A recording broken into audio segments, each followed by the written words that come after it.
God is the power that activates the natural laws, the power that nobody has yet grasped or seen, but whose effects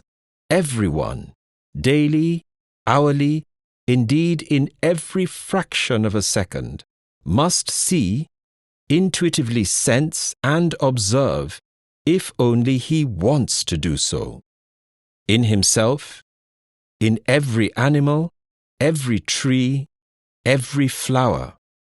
in every fiber of a leaf, swelling and bursting its sheath to come to the light.